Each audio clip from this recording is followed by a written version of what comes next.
champions and the boxing superstars, where are you? I'm waiting, let's fight. I'm the most avoided boxer.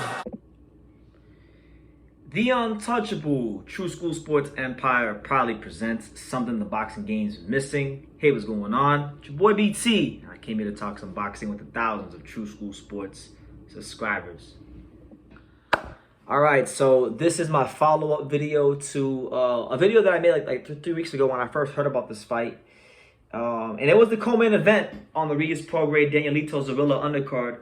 And it was a welterweight clash. It was actually, believe it or not, because they made it actually a WBA Eliminator fight at the last second. So I guess the winner of this fight, which ultimately wound up being Shakhram Giyashov, could fight the winner of Virgil versus Stanionis, who are fighting in July. So it is worth noting. But yeah, Harold Calderon versus Shakhram Giyashov. I wanted to make my my post-fight thoughts on this in the aftermath because I had a couple days to marinate on it, and you know, I feel like it's good that I did because I didn't really have a lot positive to say about either fighter. I really do think it was a fight where we'll start with South Florida's very own Harold Calderon.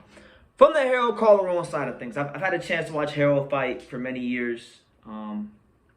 This is a lot of people in boxing's first like real introduction to Harold, so they kind of see what I've been seeing for years. Here in South Florida, but very disappointed in Harold. I didn't think he was going to win the fight, but I did expect maybe a little bit more punch output from him. Now, I don't know why I would expect that, because if I'm just being objective in watching all the fights I've watched Harold fight down here in South Florida, the club fights over the years, he's always been a guy that's you know, takes his time, doesn't really like, you know, press the action if he doesn't need to, has heavy hands, can actually punch a little bit if he decides to commit. But, you know, his favorite fighter is Floyd Mayweather, and I don't mean pretty boy, I mean Money Mayweather, and anybody who like grew up watching that, they're gonna be low volume punchers. They're gonna be looking to counter, and that's kind of what we got from Harold. We had a guy in this fight against Giyasov that, you know, when he actually countered and committed to some shots, he had his fair share of success, and he was actually able to lump up Giyasov. Giyasov boxed with his hands down, has a very wide stance. So I feel like Harold did have some good spots in this fight, but the spots were few and far between because he just refused. He refused to press the action the way he needed to press the action against a guy like Giyasov, and he allowed Giyasov to sit there and pot shot him and do all these kind of things. So, you know, when you're a guy like Harold Calderon, you're 35 years old, you fought in obscurity all these years, you finally get your chance as a co-main event on a pretty decent card. You laid a dud, like you laid a straight dud, and you didn't even like give a performance where I felt like people could like be excited to see you again, and that's just the objective truth. All right, that's not hating. I was happy he got an opportunity, but he didn't really do what he needed to do with it. Now, on the flip side, let's take it to Giyasov, right? Because Giyasov had a whole truckload more of experience than Harold.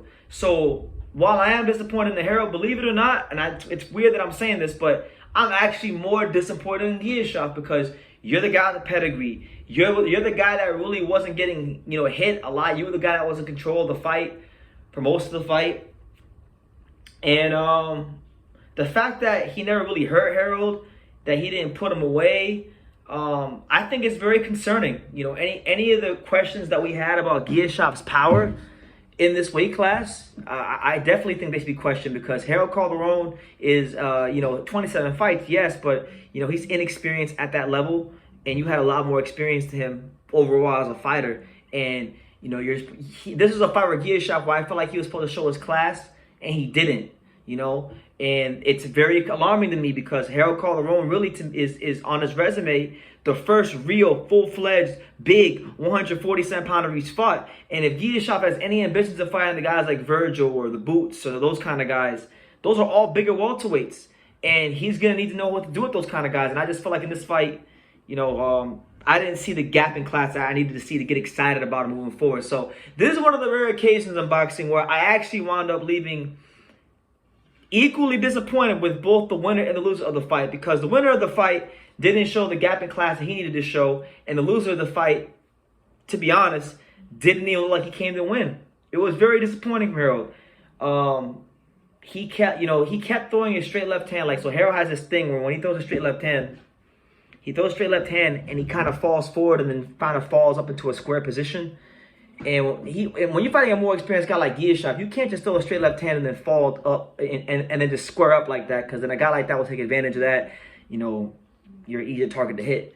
And that mistake never got corrected in any of the club show fights, nor did it get corrected in the corner, because I didn't hear the instructions from his corner that I kind of needed to hear for him to correct that, you know. So that was alarming from Harold. But it's kind of sad, like from the Harold Calderon standpoint of things. It's kind of like there were a couple rounds of the fight, like early on, where I thought I gave Harold 3 rounds. The fight was 12 rounds. I actually gave him 3. I know most people didn't give him 3 rounds. I thought there were some rounds where he was effective defensively enough, and he also won some of the exchanges to where you could give him some of those earlier rounds. So I gave him 3 rounds. He lost 117 and 111 on my scorecard, but it kind of makes me wonder what Harold, like, because the first time I seen Harold fight was 2018, and you know he looked like this in this fight. He looked about 2 steps slower than he did in 2018 when I first seen him fight. And I think this kind of fight against Giyashov was the kind of fight he needed to take back then. So there were a lot of times in this fight when I was watching him where I was like, man, you could see some of the counterpunching. What could have been if he would have just taken some of these fights earlier in his career rather than staying comfortable in the local circuit? But that's his career, that's his prerogative, that's his cross to bear, not mine. I'm just here to talk about how I feel about the fights in boxing. But Giyashov, I think, is he's a knockout loss waiting to happen. Giyashov is a big knockout loss waiting to happen. And I'll tell you this, if Harold would have actually, you know, maybe punched in between the shots of Giyashov a bit more, he might have actually did something with him, because there were a couple times he got his attention. And so I don't care. Oh shit. I don't care who it's against. I think Giyashov's gonna get mollywopped the minute he steps up to anybody at the top, whether it's Boots, whether it's Stanionis, whether it's Virgil, anybody along those kind of that kind of caliber, that kind of cloth. You know, Giyashov, I just think technically he has too many mistakes that he's not going to be able to get away with. You know, he relies a bit too much on his athletic ability, doesn't have world-class punching power, and he's very hittable. Wide stance. He's not Roy Jones Jr. I know he thinks he's the Uzbek Roy Jones Jr. He's not. All right, so, but anyway, look, he won Eliminator, so congratulations to him. Congratulations to Harold Calderon for getting his opportunity. I just wish he would have did more with it, but listen, you live and you learn. Now he's got that experience, so hopefully maybe he gets a call for another fight, and we can see a better Harold Calderon if he continues to fight, because he is 35 years old. But yeah, probably one of the most underwhelming fights of the year, to be honest with you. Calderon versus Giyashov, one of the most underwhelming co-main events in recent memory, and that's just the stone cold hard truth. So let me know what you guys think in the comments down below. Make sure you guys take the time to subscribe, and like I say in every single one of these videos, you can love me or you can hate me, but I'm just a kid from Dingus. So until next time, take care, guys. Thank you for watching another video on the untouchable True School Sports Empire. We're here at the Hatanaka Boxing Gym in Nagoya, Japan. And for more great videos just like this one, make sure you guys click right here.